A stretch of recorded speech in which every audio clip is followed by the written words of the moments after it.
반갑습니다. 짚고 넘어가사 이병준입니다. 이 코너는 제네시스 해피니스 우원행 우리는 원래 행복하게 창조되었다 코너이고요. 오늘은 제 22번째 재충전의 행복 세 번째죠. 안식은 행복 센서 교양을 위해서 필요하다 이런 말씀을 드리겠습니다. 저는 강의할 때 클래식 기타를 연주하거나 이 노래를 병행합니다. 기타 연주를 들으면서 행복한 표정을 짓는 사람도 있고 눈시울을 붉히는 사람도 있습니다. 그리고 직접 듣는 기타 선율을 통해서 마음의 힐링이 되었다라고 말하는 사람도 있고요. 태어나서 처음으로 직접 이렇게 라이브로 듣고 보고 하는 사람도 있다. 그렇게 말하는 사람도 있습니다. 때로는 익숙한 멜로디를 따라서 쭉 콧노래 부르다 보니까 기분이 어느새 좋아졌다고 말하는 사람도 있습니다. 자, 그런가 하면 도무지 감흥을 못 느끼겠다는 듯 이 영혼 없는 표정으로 멍하니 있는 사람도 있습니다. 그렇게 물끄러미 바라보기만 하는 사람은 그나마 괜찮습니다. 어떤 사람은요, 지겨워 죽겠다는 표정을 지으면서 하품을 해대거나 아예 옆 사람하고 잡담을 하는 그런 사람도 있습니다. 사실 그럴 때 잡담을 하는 행위는 다른 사람의 감흥까지 깨뜨리는 행위고 무대에 선 사람에 대한 사실은 신뢰되는 행동이고 그래서 자신의 교양이 바닥이라는 것을 드러내고 있는 행위가 되죠. 사실 먹고 사는 절대 가난의 문제가 해결되고 나면 그 다음에 정신적 풍요를 채워주는 욕구가 발동되게 됩니다. 이 부분을 채워주는 것이 교양의 영역입니다. 그래서 교양이 풍부한 사람은 행복의 센서가 폭넓게 작동되고 있는 셈인데요.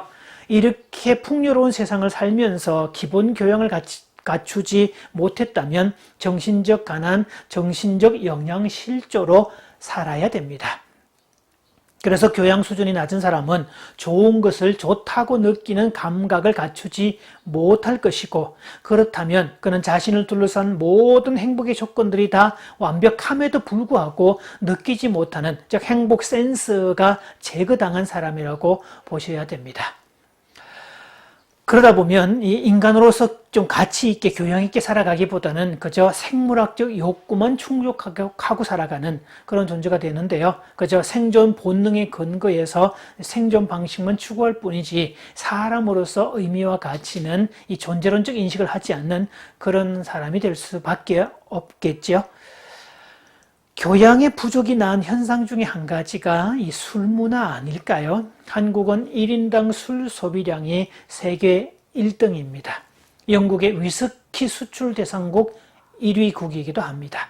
한국 사람들은 모든 모임이 기승전 술로 끝난다 이렇게 표현을 쓰는데요. 결혼식은 결혼 축하하러 가서 마지막에 술 먹는 날, 장례식은 위로하러 가서 술 먹는 날, 운동회 하는 날은 하루 종일 운동하고 마지막에 술 먹는 날, 등산에는 산에 갔다가 내려오면서 마지막에 술 먹는 날, 동창회는 친구들 반갑게 만나서 수다 떨고 놀다가 마지막에 술 먹는 날, 뭐 이런 식입니다. 동창들 자녀들 결혼식장에 가보면 결혼식에는 아예 참석도 안 하고 그냥 바로 식당에 가서 술 파티부터 시작하는 그런 친구들도 많습니다. 사실 모든 것이 기승전 술로 끝난다는 말은 굳이 술 이외에는 대체할 만한 그 무엇이 없다는 뜻이고 그건 턱없이 부족한 교양을 증명하는 말입니다. 사실 송년회 같은 모임에도 가보면요, 이 술 먹는 거 외에는 아무 관심이 없는 사람도 있습니다. 심지어 강사가 강연 중이고 무대에서 행사 진행 중인데도 불구하고 온 객석을 돌아다니면서 술을 권하면서 막 떠들어대는 그런 사람도 들어 있습니다.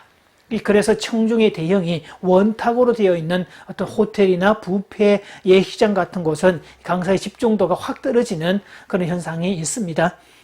사실 우리가 교양이 턱없이 부족한 사회가 된 것은 생존이라는 문제가 너무 급급했기 때문이고 최근에 이르러서 생존의 문제를 해결하고 났지만 상대적으로 정신적 빈곤이 따라왔기 때문입니다. 몇 년 전에 초등학교 동창회 60 넘으신 분들이 동창회였는데요. 거기에 특강 강사로 와달라는 부탁을 받았습니다. 그래서 제가 아니 동창회는 특강 강사를 부를 게 아니라 가수를 불러야 되는 거 아닙니까? 라고 했더니 자기들도 한 50대까지는 그런 시간을 보냈답니다. 그런데 매 때마다 모이다 보니까 늘 비슷하고 모이면 얼굴 보고 밥 먹고 술 먹고 노래방 가고 또 개중에는 술에 약한 친구들이 있거나 주사가 심한 친구들이 있으면 그런 친구 뒤치다거리 하다가 감정 상하고 그런 일이 많아서 좀 술 좀 적당히 먹자. 그러려면 뭘 어떻게 해야 될까? 그러면서 뭔가 의미 있는 일을 만들자 해서 1시간 내외의 짧은 특강이 있는 그래서 강사를 초청하기 시작했답니다. 또 동창회로 모이면 또 늦게 들어가고 그러면 배우자로부터 욕을 먹기 때문에 그때부터는 부부 동반으로 모이자 해서요. 그렇게 몇 년을 모였는데 이제 배우자들끼리도 서로가 친밀해져서 아주 정말 다들 화목한 분위기가 있었는데요. 그렇게 하고 나니까 훨씬 더 모임이 더 의미가 있고 보람도 있고 술 먹는 것도 줄어들고 또 집에도 일찍 들어가고 가족 간의 관계도 훨씬 더 좋아졌다고 하지요.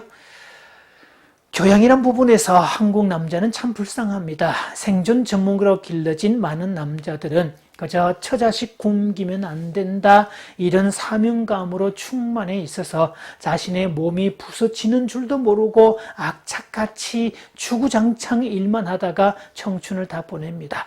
그러다 보니 40, 50대 과로사율이 가장 높은 나라도 이 남자들의 가장들의 과로사율이죠. 대한민국이라고 하죠.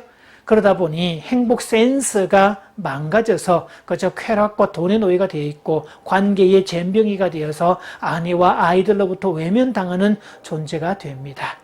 이 열심히 일했던 분들이요 막상 정년퇴직하고 나면 제일 힘들어하는 문제가 도대체 뭘 해야 할지 모른다는 사실이죠. 일하라면 일은 하겠는데 사실은 그 교양을 위해서 자기가 하고 싶었던 일을 하라고 시간이 주어졌는데 막상 그런 시간이 주어져도 뭘 딱히 해야 될지 모른다는 그런 상태가 된다는 거죠. 심리학자들이 공통으로 말하고 있는 욕구 단계설에 의하면 사람은 먹고 사는 문제가 해결되고 나면 사랑과 소속의 욕구가 발동됩니다. 이 사랑과 소속에 대한 욕구는 관계에 대한 욕구라서 여성들이 당연히 부각되는 건 틀림없죠.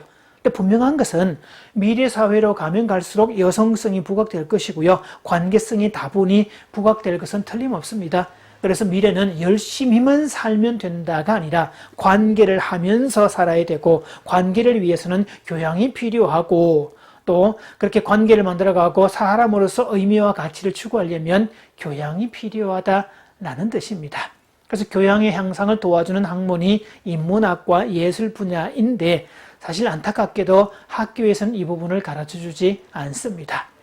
그렇다고 학교의 잘못도 아닙니다. 학교는 이 기능 교육을 시키는 데라서 먹고 살 수 있도록 도와주는 거지 그렇게 교양과 예술 부분을 함양시켜주는 역할은 아니기 때문이죠. 그래서 교양 교육과 이 예술 쪽의 배움은 본인 스스로 선택해야 될 그런 부분들이 됩니다. 교양의 최고점은 삶의 의미와 가치가 되겠죠. 이 욕구 단계설의 대표 심리학자인 아브라함 메슬로우는 상위 욕구를 심미적 욕구다라고 지칭을 하죠. 그래서 옛날에는 다 먹고 살자고 하는 일 아니냐라는 이 생존의 이 캐치프레이즈였는데요.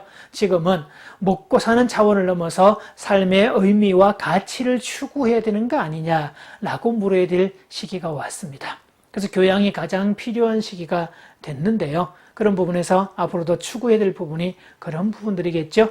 이 부분이 채워지지 않으면 정신적 영양실조, 관계적인 영양실조에 빠져서 분노에 차게 되거나 무기력의 늪에 빠져 살 위험이 다분합니다. 한식은 교양을 위해서도 필요한 날입니다. 그래서 생존을 위한 일을 내려놓고 내면의 욕구, 정서적 욕구, 영적 욕구를 채워가는 시간이어야 됩니다. 신앙을 가진 사람들은 신앙을 통해서 그 부분을 채워갈 수 있지만 비신앙인이라 할지라도 그 부분은 교양을 채워가야 될 그런 시점이 되죠. 그래서 이 국가의 수준, 국민의 수준을 결정하는 것이 외적으로 GDP가 얼마냐 이걸 가지고 측정할 게 아니라 얼마만큼 그 국민들이 교양이 있느냐, 예술적 요소가 얼마만큼 되는가 이걸로 측정되어야 맞겠죠. 오늘은 안식이 필요한 이유는 교양을 위해서도 필요하다는 얘기를 드렸고요. 교양은 우리가 세상을 살아갈 때 행복을 느끼는 행복의 센스이기 때문이다. 그런 말씀을 드렸습니다. 마치면서 질문 2가지 드립니다. 나의 교양 수준은 어느 정도인가? 두 번째, 나는 예술적 분야에 얼마만큼의 식견을 갖고 있는가.